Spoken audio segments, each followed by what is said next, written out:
The scent of fletching glue and polished wood always brought a calm to my restless mind. It was a familiar anchor, grounding me in the meticulous world of competitive archery. For me, Kayla, the range wasn't just a place. It was my sanctuary, my battleground, and the only place where the scattered pieces of my ambition truly aligned.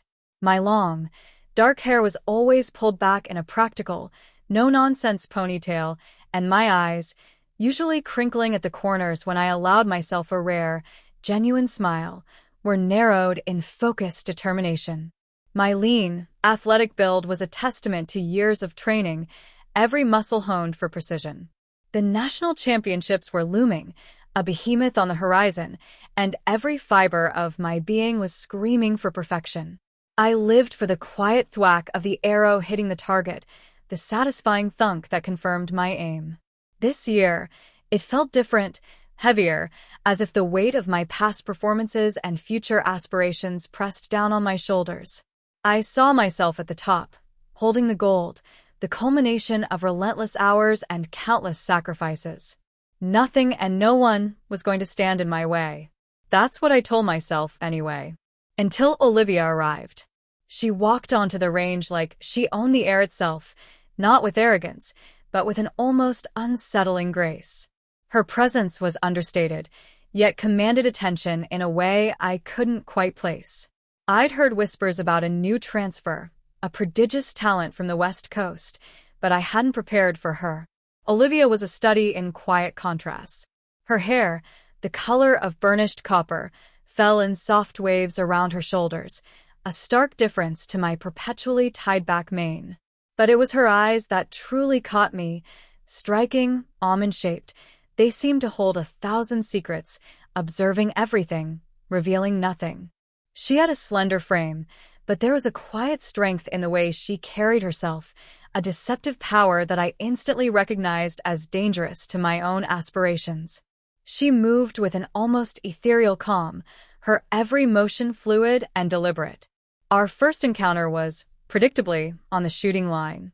The air was thick with the usual competitive hum, but when she took the stance next to me, a different kind of tension settled in. It was a silent challenge, an unspoken understanding that the dynamic of the team had just irrevocably shifted. I felt a prickle of annoyance, quickly rationalized as purely professional. Another strong competitor meant I had to work even harder. Good. I thrived on that. I watched her through my peripheral vision as we went through the warm-up rounds.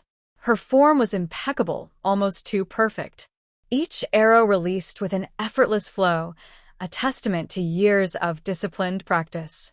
Her face remained a mask of serene concentration, not a single muscle betraying effort. It was unnerving. Good grouping, I muttered, more to myself than to her, after she'd pulled a tight cluster of arrows from the target. Olivia turned slowly, her almond eyes meeting mine.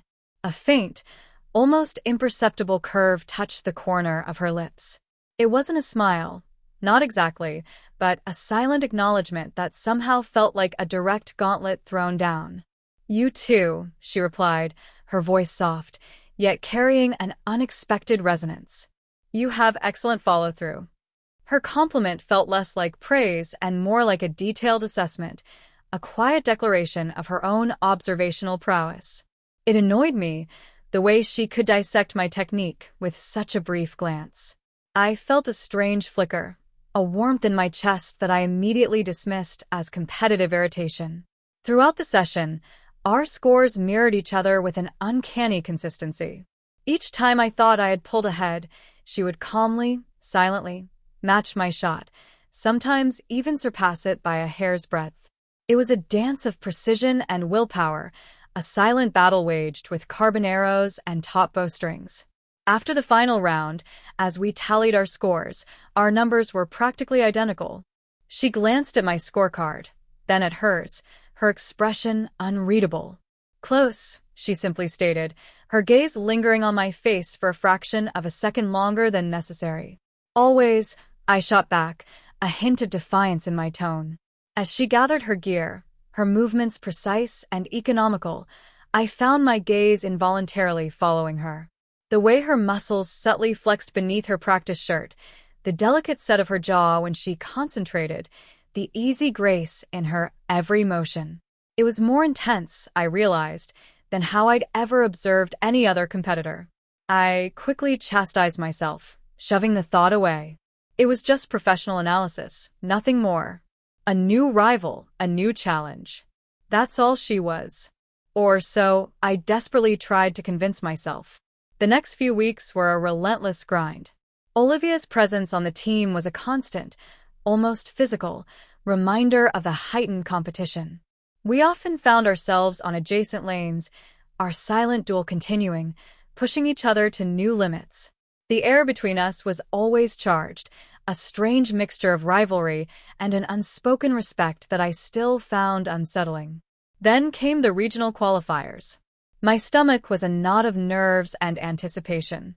I'd trained harder than ever, visualized every shot, felt the weight of expectation from my coach, my family, and most acutely from myself. The first few rounds went smoothly, a rhythmic flow of draw, aim, release.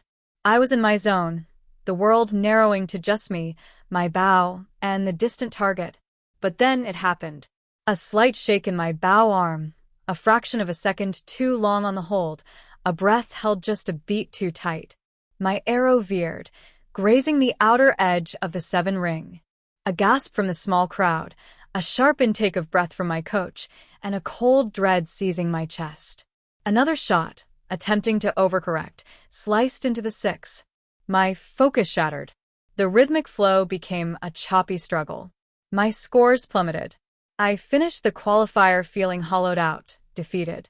The final tally showed me barely making the cut for nationals, a humiliating performance by my own standards. My mind replayed every misstep, every wavering arrow, every lost point.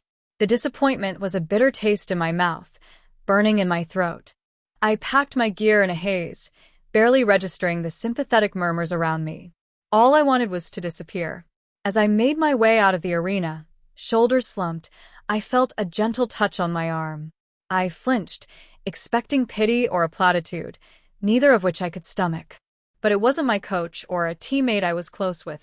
It was Olivia. She stood there, not with a triumphant smirk, but with an expression I couldn't quite decipher. There was no pity, no judgment, just a quiet understanding in her almond-shaped eyes. "Rough day," she said, her voice softer than I'd ever heard it. It wasn't a question, but an observation, a simple statement of fact that somehow made the tightness in my chest loosen a fraction. I just nodded, unable to meet her gaze. Understatement of the year. She didn't press.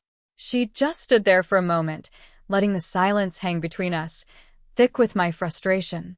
Then, her eyes drifted towards my bow, still in its case. "Sometimes," she began, her voice low, "when I feel like I'm fighting the shot, I go back to basics. Blindfold practice, just focusing on the feel of the draw, the release. Takes the visual pressure away." It was such a simple suggestion, yet it caught me off guard. It wasn't a coaching lecture or empty reassurance. It was a practical tip, offered without expectation, from someone who knew exactly what it felt like to be inside that mental battle. I looked at her properly, then really looked. The quiet concern in her eyes was genuine. It wasn't an act. "Thanks," I mumbled, surprised by the sincerity in my own voice. She offered another one of her almost smiles, a subtle curve that softened the intensity of her features. "Don't dwell," she advised, her gaze meeting mine, holding it. "Tomorrow's another arrow." And with that, she gave my arm another gentle squeeze, a brief, comforting pressure, before she turned and walked away. Her words, and that unexpected gesture, stayed with me. I spent the next few days in a self-imposed exile, trying to shake off the mental fog. But Olivia's suggestion kept replaying in my mind. The idea of blindfold practice felt counterintuitive, almost absurd, but the thought of her quiet observation, her understanding gaze, made me consider it. A few days later, back at the practice range, I found myself trying her technique. I tied a scarf over my eyes, feeling vulnerable and disoriented. The first few shots were a disaster, but gradually, I started to feel the subtle shifts in my body, the tension in my back, the precise moment of release. The world narrowed again, but this time, it was to my own internal rhythm, not the external pressure of the target. Olivia, on an adjacent lane, must have noticed. She didn't say anything, but I could feel her presence, a silent witness. After a particularly good shot that felt right, even without sight, I pulled off the scarf, slightly breathless. Our eyes met across the range. She offered a small nod, a gesture of silent approval that sent a strange warmth through me. That small, shared moment felt like a turning point. The ice that had formed between us, born of fierce competition, began to crack. Slowly, tentatively, our interactions started to shift. We'd exchange notes on equipment, discuss different arrow fletchings or the nuances of windage. Our conversations were still mostly technical, rooted in the shared language of archery, but the underlying tension began to morph. It was no longer just about rivalry. A different kind of connection was quietly, steadily, taking root. I found myself looking forward to her quiet nods, her insightful comments, the subtle understanding in her eyes that promised, maybe, a different kind of camaraderie. The shift was subtle, like the almost imperceptible drift of an arrow in a crosswind. The competitive edge between Olivia and me didn't vanish entirely, but it softened, morphing into a mutual push for excellence rather than a purely adversarial stance. We still pushed each other, but now it felt more like two gears meshing, turning together towards a shared goal. Our conversations, initially confined to technical jargon and performance analysis, began to unfurl into something wider, more personal. We'd grab coffee after a particularly grueling practice, initially just to debrief, but soon the talk drifted. We spoke of our hometowns, our paths to archery, the tiny, everyday frustrations and triumphs that made up our lives outside the range.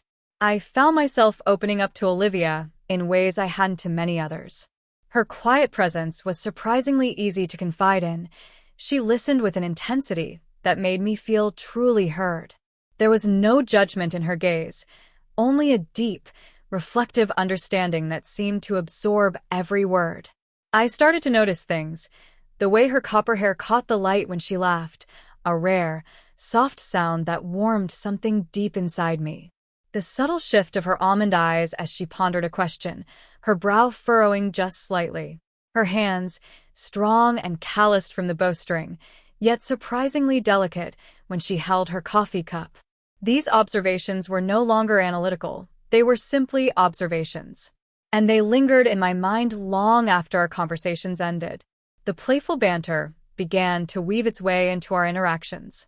During a particularly frustrating practice where I couldn't hit the 10 ring to save my life, Olivia leaned over, her voice a low murmur close to my ear. "Maybe you're overthinking it, Kayla. Your mind's already hit the target, your body just needs to catch up." Her breath brushed against my neck, and I felt a small shiver. I turned, a retort on my lips, but her eyes held a mischievous glint that disarmed me. "Or maybe," she added, a subtle smile playing on her lips, "you just need a distraction." She reached out, her fingers gently brushing a stray strand of hair from my face, tucking it behind my ear. The contact was brief, yet it left a faint tingle. My cheeks flushed, a warmth spreading that had nothing to do with exertion. I laughed, a little breathlessly. "Distraction, huh? Is that your secret weapon?"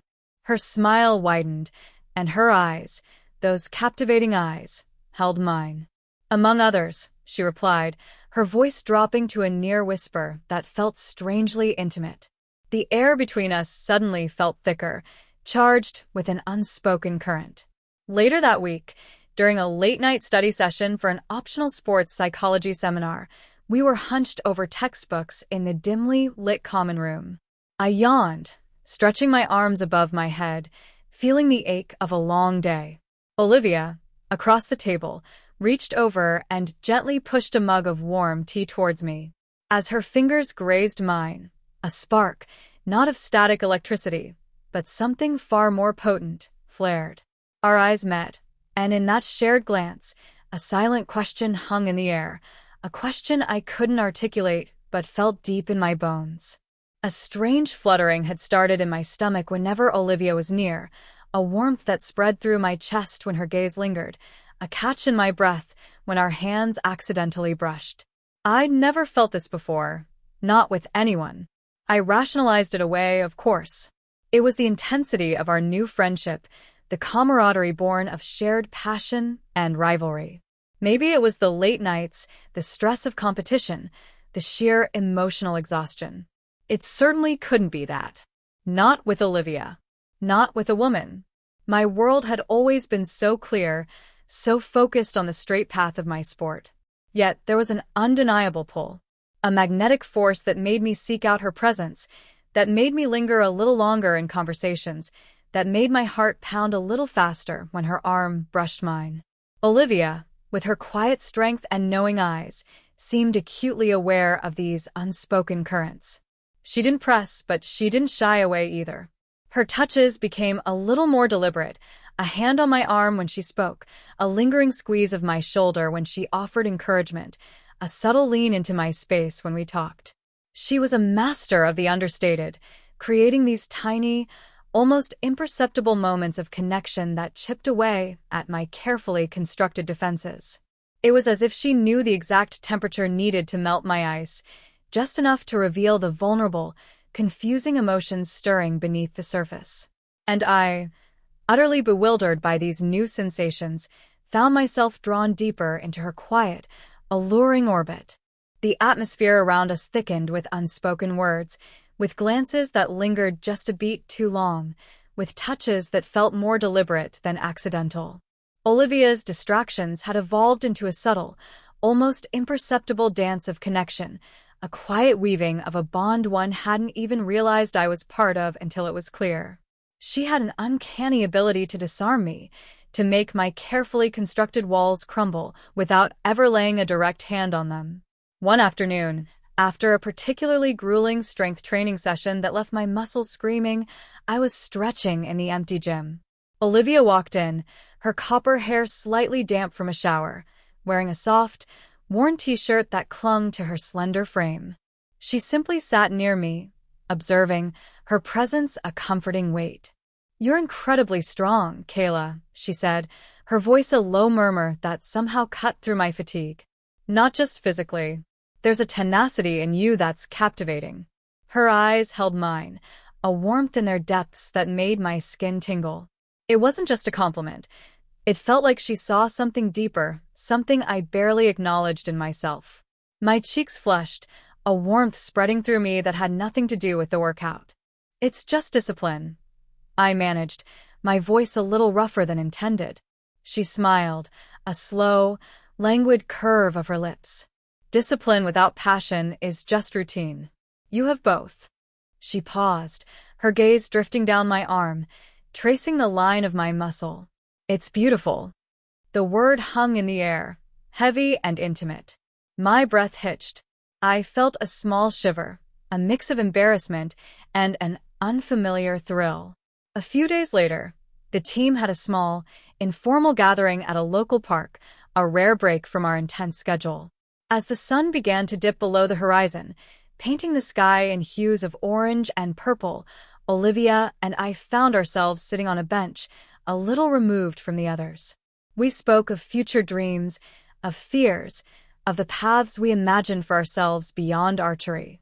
I, uncharacteristically, found myself sharing a vulnerability I usually guarded fiercely, the fear of not living up to my own impossibly high standards, the pressure to always be the best. Olivia listened, her hand resting casually on the bench between us. When I finished, her fingers slowly, almost imperceptibly, moved to intertwine with mine. Her touch was soft, comforting, yet it sent a jolt through my entire being. "Kayla," she said, her voice barely above a whisper, her eyes fixed on the distant sunset, "you are enough. More than enough. You're extraordinary." She squeezed my hand gently, her thumb tracing the sensitive skin of my palm. "And sometimes," she added, her gaze finally turning to meet mine, "it's okay to let someone else see that, truly see it." Her eyes, in that fading light, were deep and inviting, holding a warmth that promised solace and something more profound. My heart hammered against my ribs, a frantic rhythm against the quiet calm of the evening. The air crackled with a palpable tension, a silent question that had been building between us for weeks, months even. Then she moved, slowly, deliberately. Her gaze dropped from my eyes to my lips, a silent invitation, a quiet challenge. My breath caught in my throat. I didn't pull away. I couldn't. My body felt rooted, a strange mixture of fear and an undeniable yearning holding me captive. Her face drew closer, the scent of her, clean, faint traces of something floral and distinctly her, filling my senses. Her eyes, still locked with mine, were filled with a raw intensity that made my stomach clench. And then, her lips met mine. It was soft, tentative at first, a hesitant press that felt like a question. Then, as if sensing my own desperate, confused yearning, it deepened, a gentle meeting that held unspoken feelings. It wasn't aggressive, not demanding, but profoundly, breathtakingly tender. It was a kiss that spoke of patience, of understanding, of a quiet, relentless pull that had finally culminated. The world tilted. My mind, usually so meticulously organized, imploded. 1,000 questions, 1,000 revelations, crashed over me in a tumultuous wave. This was completely new, utterly foreign, and undeniably right. A warmth spread through my chest, an ache of longing I hadn't known I possessed.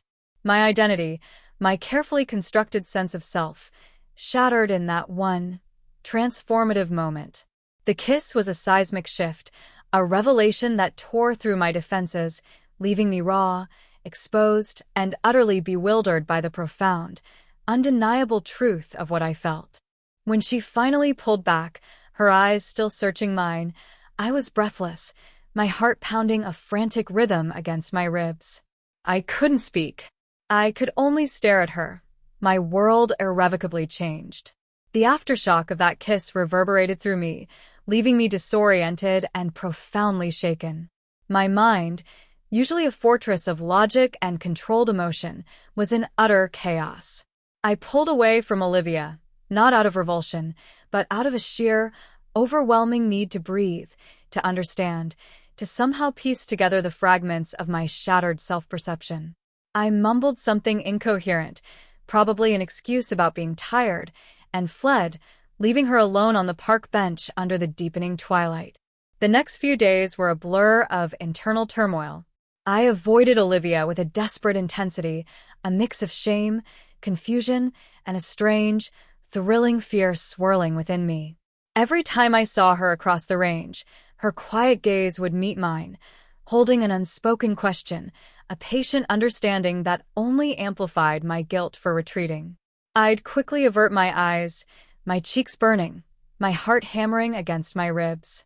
I spent hours alone, replaying the kiss, analyzing every fleeting sensation, every unexpected spark. I'd always defined myself so clearly. Kayla, the archer, disciplined, focused, heterosexual. This was a complete rewriting of my narrative. The fluttering in my stomach, the warmth in my chest, the way her scent had filled my senses, they weren't just friendly affection. They were raw, undeniable feelings. For her. For Olivia. The realization was terrifying and exhilarating all at once. My identity felt fluid, unstable, like an arrow veering wildly off course. Was this who I was all along, beneath the layers of expectation and self-imposed certainty? Sleep offered no escape. Her face, her eyes, the gentle pressure of her lips, invaded my dreams, painting vivid scenarios that left me breathless and yearning upon waking. The confusion was immense, but beneath it, a tiny, insistent voice began to whisper, "This feels right. This feels like coming home." Olivia, true to her nature, didn't pursue me aggressively. She didn't send frantic messages or demand explanations. Instead, her presence was a steady, quiet anchor. During team meetings, her gaze would find mine, a silent question in its depths, mixed with a patient understanding that allowed me the space I so desperately needed. She'd offer a subtle nod if I managed a good shot, a small, encouraging smile from across the room. Her restraint, far from pushing me away, only drew me closer, making me ache for the connection I had so foolishly run from. I started to reflect on our journey, from rivals to hesitant friends, to something that had blossomed into an intimacy I'd never known. I remembered her quiet support after my disastrous qualifier, her insightful advice, her subtle touches, her knowing smiles. It wasn't a sudden, jarring change. It was a slow, deliberate unveiling, a careful peeling back of layers. She hadn't forced anything. She had simply been. And in doing so, she had created a space for these new, unfamiliar feelings to surface within me. The bending, as I now reluctantly acknowledged it, was a profound internal process. It wasn't just about acknowledging an attraction. It was about accepting a deeper truth about myself, a facet of my identity I had never explored or even considered. Olivia hadn't just kissed me. She had inadvertently shown me a part of myself I hadn't known existed. The fear was still there, a prickle of uncertainty about what this meant for my life, my career, my future. But growing stronger than the fear was a powerful, undeniable longing. A longing for her quiet strength, for her understanding, for the way her presence calmed the storm inside me. I missed her, not just her friendship, but the electric current that hummed between us, the unspoken language only we understood. One afternoon, I found myself drawn back to the archery range, even though it wasn't a scheduled practice. I needed the familiar rhythm, the calming routine. As I set at my target, I saw her, already there, practicing alone. She was in her element, each arrow flying true. My heart skipped a beat. I took a deep breath, the scent of wood and metal suddenly heavy with meaning. This time, I wouldn't run. This time, I would face it. The silence stretched between us as I strung my bow, the tension a tangible thing in the air. Finally, I turned to her, my voice a little shaky but resolute. "Olivia," I began, my gaze locking with hers, "can we talk?" It wasn't a question anymore. It was a plea, an acknowledgement of the unseen strings that now undeniably bound us.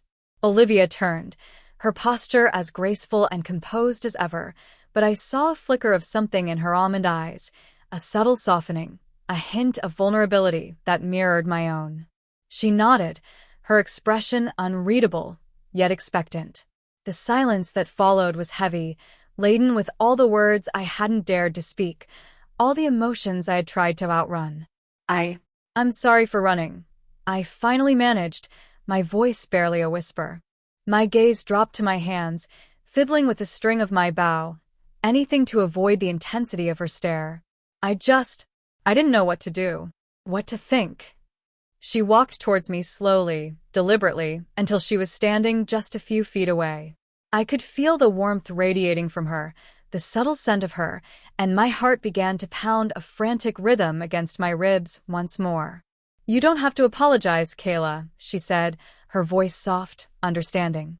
"It's a lot to process." I looked up then, meeting her gaze, and found no judgment there, only a profound, patient acceptance. "A lot is an understatement," I admitted, a dry laugh escaping me. "I've spent my entire life on this range, Olivia. My path has always been so straight. And then you happened." I gestured vaguely between us, the inadequacy of words frustrating me. That kiss, it turned everything upside down. My voice was raw, honest, stripped of all my usual bravado. I've never felt anything like that before. Not with anyone. A small, tender smile touched her lips. "I know," she murmured, her hand reaching out, her fingers gently brushing my jaw, a light touch that sent shivers through me. I felt it too. I've known it was there, between us, for a while. Her honesty, her calm certainty, disarmed me completely. The fear didn't vanish entirely, but it receded, replaced by a surge of relief, of a strange, intoxicating hope. "So, what does that mean?" I asked, my voice barely audible, my eyes searching hers for answers I desperately needed. Olivia's gaze deepened, her thumb now gently brushing my cheek. "It means," she began, her voice a low, melodic hum, that we're aiming for a different kind of target now. One we explore together. Her eyes dropped to my lips, a silent invitation, more confident, more knowing this time. I didn't hesitate. This time I leaned in, meeting her halfway. Our lips met, not with the hesitant questioning of the first time, but with a burgeoning confidence, a shared understanding. Her arms wrapped around my waist, pulling me gently closer until there was no space left between us. My hands found their way to her shoulders, then threaded into her soft, copper hair, holding her close. The kiss deepened, a slow, tender meeting that soon ignited into a consuming warmth. It held vulnerability, acceptance, a future unfolding. It was a promise, a question, and an answer all at once. My entire being felt alive, charged with an energy I'd never known.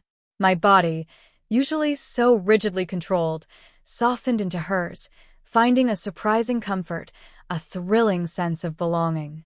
The world outside the range faded away.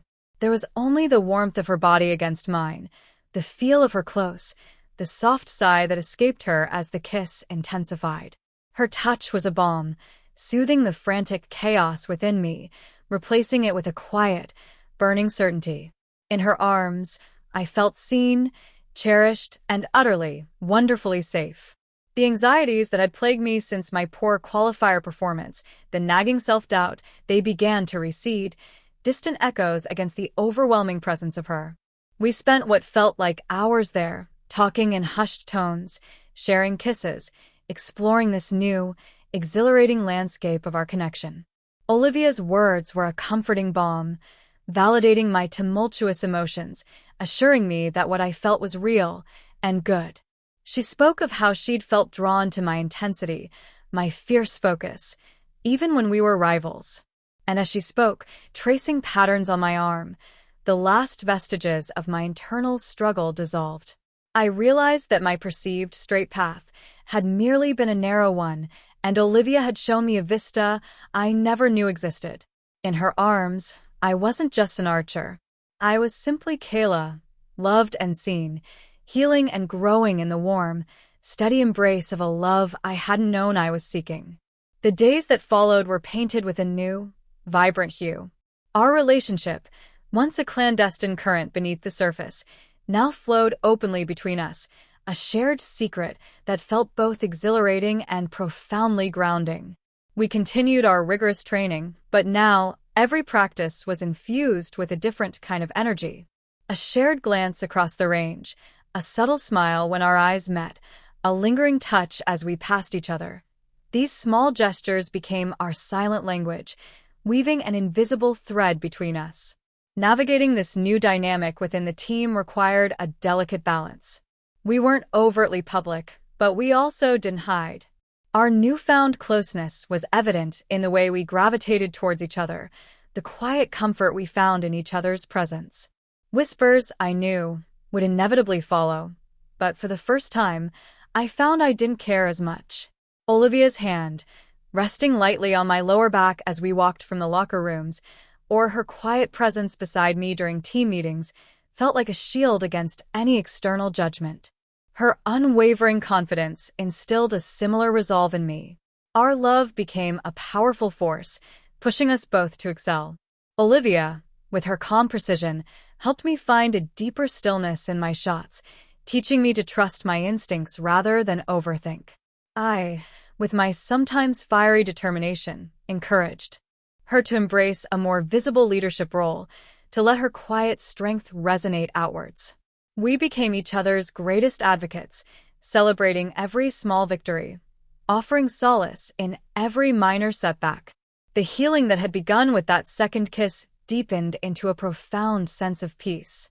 The old anxieties that used to gnaw at me, the relentless pressure to prove myself, seemed to dissipate under the steady light of her affection. With Olivia, I felt truly seen, truly valued, not just for my performance but for me. The national championships arrived sooner than expected, a crucible of pressure and expectation.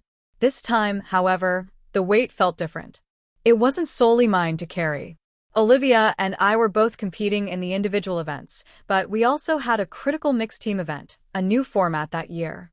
The stakes were incredibly high. The atmosphere in the arena was electric, buzzing with the collective anxiety and ambition of hundreds of archers.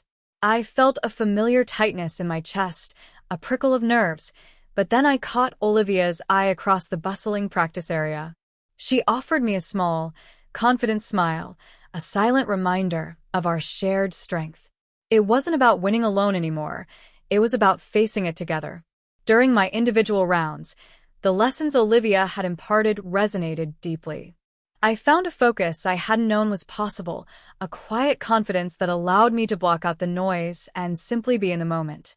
My performance was strong, consistent, a stark contrast to my earlier qualifier struggles. Olivia, too, shot beautifully, her grace under pressure a marvel to behold. Then came the mixed team event. Paired together, we walked to the line, our shoulders almost brushing. The synergy between us was palpable, a silent communication that transcended words. Each time it was her turn, I would offer a quiet word of encouragement, a gentle squeeze of her hand. When it was my turn, her steady gaze would anchor me, reminding me to breathe, to trust. The final arrows were tense, coming down to the last few shots. My heart hammered, but next to me, Olivia was a picture of serene concentration. She took her shot, a perfect 10, eliciting a roar from the crowd. Then it was my turn, the last arrow. Everything hinged on this one shot. The weight of the moment was immense, almost crushing. I felt my hand shake, a familiar fear trying to creep back in. But then, Olivia's hand, warm and strong, gently covered mine on the bow grip. Her eyes met mine, holding a message of absolute trust, absolute belief. "You've got this, Kayla," she whispered, her voice barely audible over the crowd's murmur. "Trust your aim. Trust us." Her touch, her words, steadied me. I took a deep breath, centered myself, and released. The arrow flew true, piercing the very center of the target. A perfect 10. The roar of the crowd was deafening. We had won. Not just the mixed team event, but a deeper, more personal victory. In that moment of triumph, amidst the cheers and flashing cameras, Olivia turned to me, her eyes shining with unshed tears, and simply leaned in, pressing a soft, proud kiss to my temple. It was a fleeting, public gesture, yet it spoke volumes of our journey, our shared battle, and our undeniable love. My life, once a rigidly defined trajectory, had found an unexpected, breathtaking curve. Olivia had not just shown me a different kind of love, she had revealed a different kind of Kayla, one who was stronger, more vulnerable, and infinitely more whole. Her presence had not just healed my past wounds, but had expanded my very understanding of self. We stood there, side by side, our metals gleaming, our future stretching out before us, no longer just two archers, but two souls irrevocably intertwined, aiming for horizons we could only now begin to imagine, together. The cheers of the crowd eventually faded, replaced by the quiet hum of the arena after everyone had dispersed. We stayed behind, Olivia and I, lingering on the shooting line where our final, victorious arrow had landed. The silence now was a welcome embrace, a stark contrast to the earlier cacophony. The gold medals, cool and heavy, lay on the bench beside us. I looked at Olivia, her copper hair catching the stray light from a high window, her profile softened by the evening's glow. There was a quiet contentment in her expression, a peacefulness that radiated outwards and settled deep within me. "We did it," I whispered, the words feeling almost inadequate for the enormity of what we had accomplished, both on the target and within ourselves. She turned to me, her almond eyes shining with a warmth that made my heart ache in the best possible way. "We did," she agreed, her voice a soft murmur. She reached out, her fingers gently tracing the edge of my medal, then moved up to cup my cheek. Her thumb brushed my skin, sending a familiar thrill through me. "But this," she said, her gaze holding mine, "this feels like the real victory."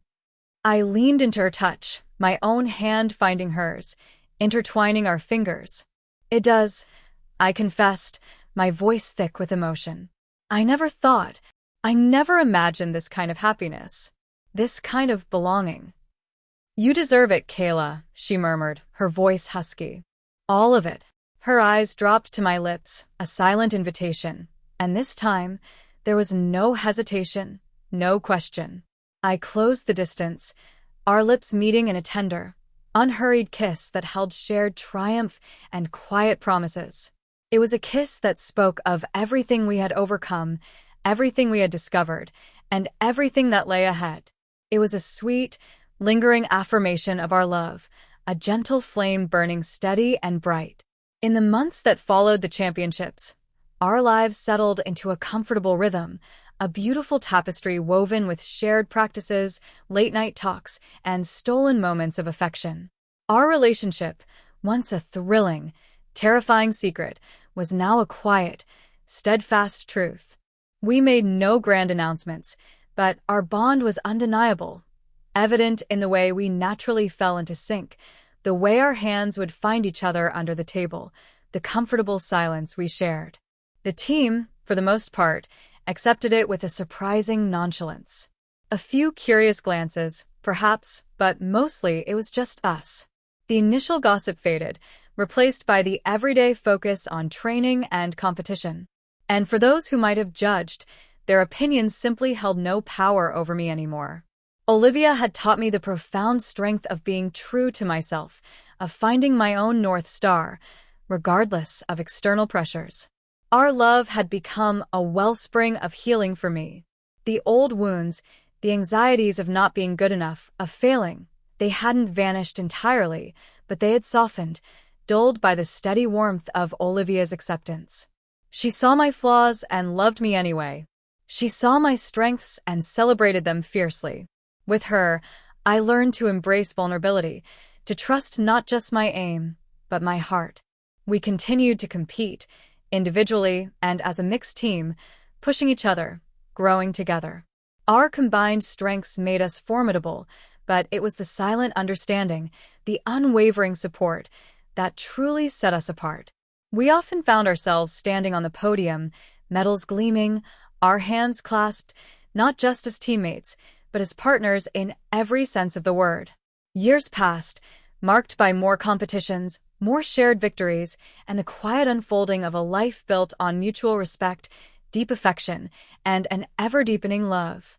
Our journey had started with rivalry, shifted into friendship, and blossomed into a love I never knew I craved. Olivia, with her quiet strength and knowing heart, had not just bent my perceived path, she had shown me a boundless landscape of possibility, a life rich with connection and genuine joy.